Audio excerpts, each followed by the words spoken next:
everyone's favorite girl gamer, Lorinda Fox, aka the Fox Tato. I'm joined by Lander L9, who is on my chat. Say hi, Lander. I didn't do it. Hi. He is going to be joining me for a story time with Fox. Let me grab my puppy.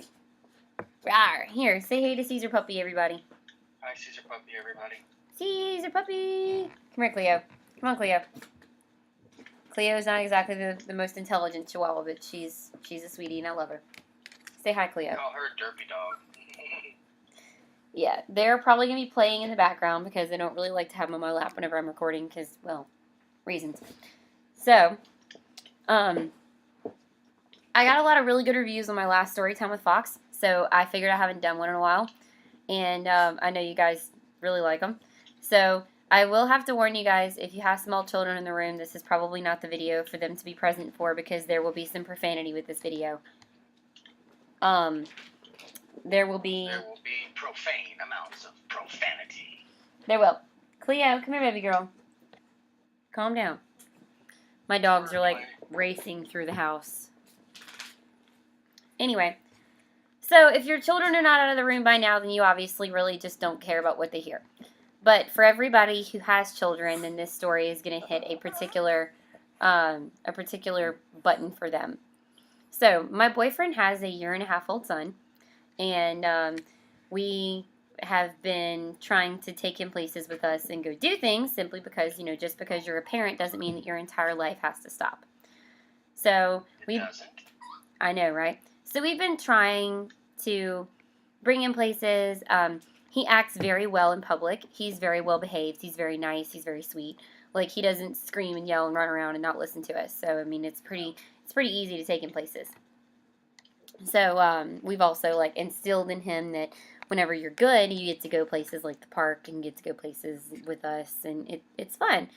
So, we brought him out to eat with us the other night. And, actually, no, it was last night. We brought him out to eat with us night before last. It was Saturday. Saturday night. Doesn't matter.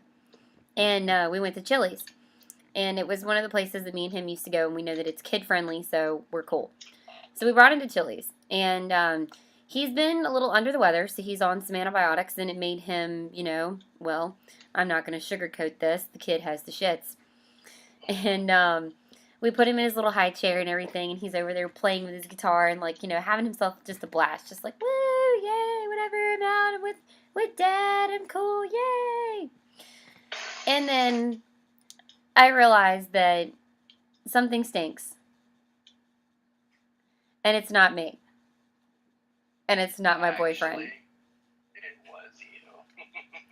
And I look over and I see that there is a little wet spot on Connor's diaper.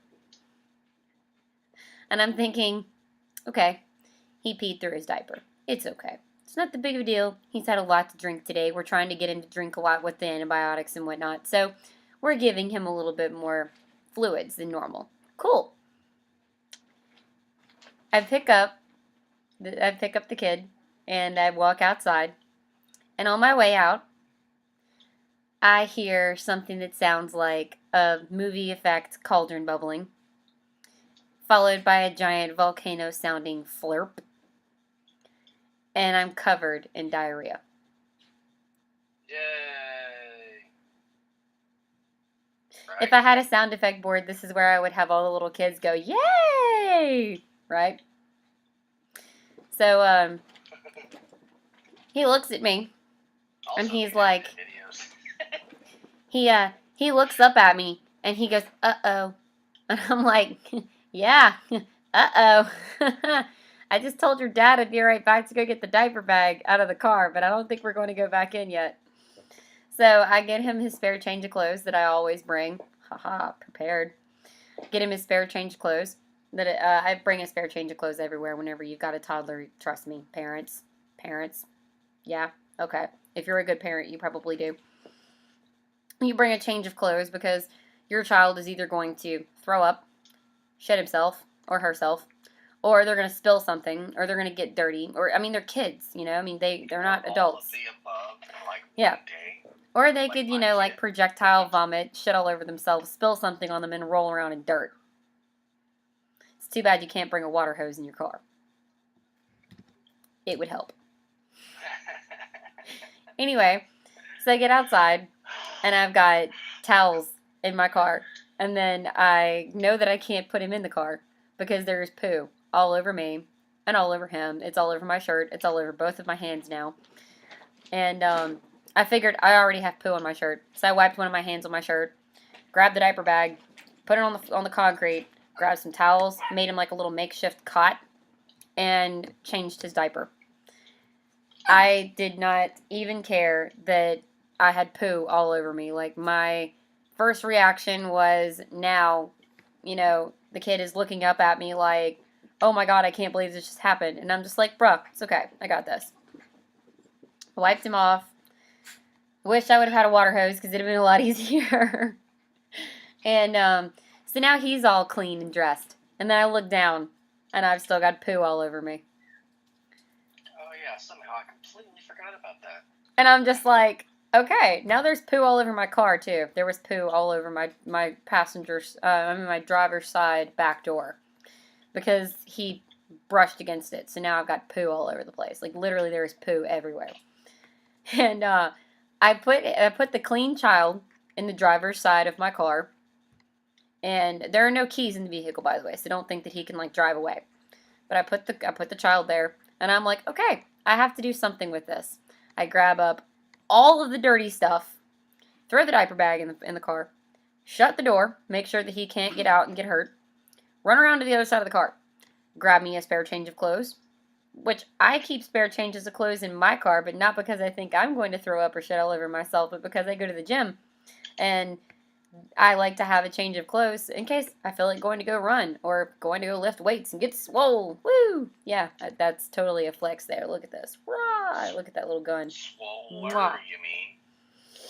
Yes, in case I want to go get my swole on, as most, okay, I'm done with the gym puns. Anyway, so I go around to the other side of my car, and I guess you just can't wait to go to the gym. I can't wait. So, Connor is now blowing the horn because he thinks it's hilarious. I am changing in my car, down to my bra and underwear. Not one single fuck is being given because there is poo everywhere. And he's honking the horn and laughing his ass off. There are people passing me going, what the fuck is she doing?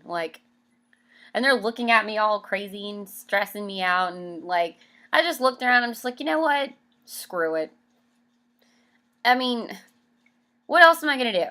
I didn't step outside of the car and take my clothes off, I've got on a bra, plus a sports bra, because, my stepson has a habit of grabbing onto the neck of my shirt and jerking it down because he's a kid and doesn't know any better. So after a couple embarrassing incidences of him showing my bra to, the entire world, I decided to get smart and start wearing a sports bra.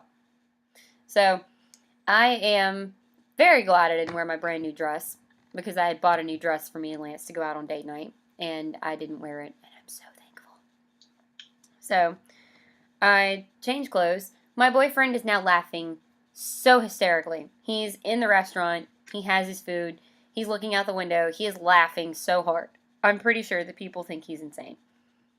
He is insane. Shh. So, I get the kid, shove everything back into the dirty towel. I didn't have a Walmart bag. All I had was like a piece of string. So I tied the towel.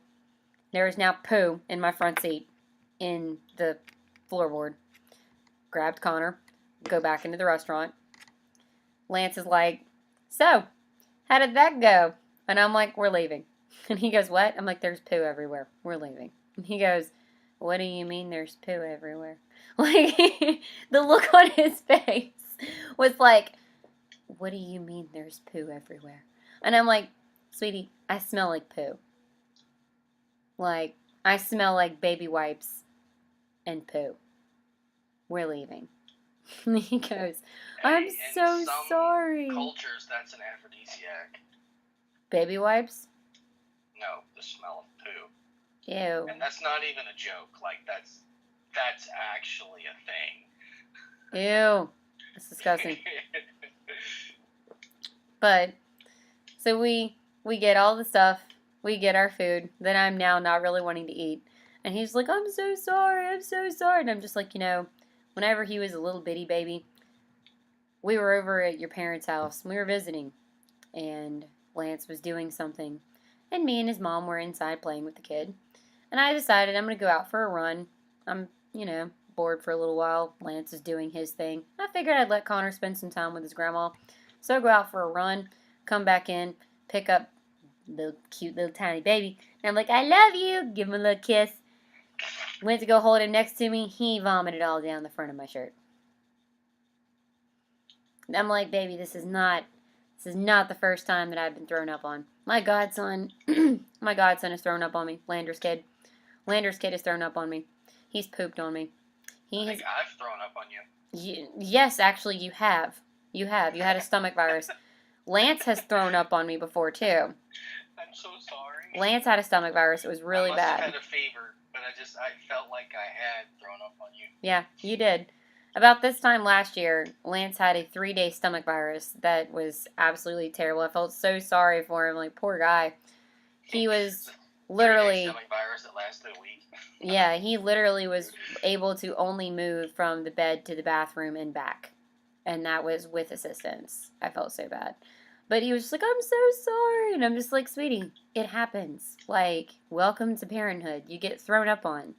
I mean, Caleb isn't my kid, and I still love him. He barfed on me before. And your point? I wonder how many people are all grossed out now. I don't care. If they're parents, then they understand. Like, kids can't help it. It's not like Connor maliciously thought in his brain, how can I ruin their day night? How can I ruin date night tonight? Oh, I think I'm just going to have massive diarrhea and Code Brown explosion in the fucking Chili's. No, he's sick. I knew they planned that crap. I know. For all people that are parents, you'll understand this video. For people who are not parents, this child did not come from me. This is not my biological child. This is my boyfriend's child. But at the same time, for blended families, you have to love the person that you're with's child just like they were yours.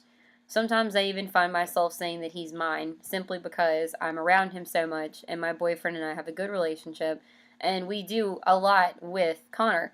So if I flub up and say that he's mine in my videos, you guys will know what I'm talking about. Blended families are wonderful. They can work. Simply because, it didn't work out with the parents doesn't mean that there can't still be a loving environment for the children. So, if you're thinking about dating someone with children, make sure that you're ready. Because if you have a Code Brown in the middle of Chili's, you better be able to handle that. Just saying. So this has been Storytime with Fox, guys. I hope you enjoyed it. If you have any of your own, serious Code Brown or Code Green is what I call vomit. But if you have any of your serious Code Brown or Code Green or temper tantrum stories or anything, feel free to leave them in the comments below.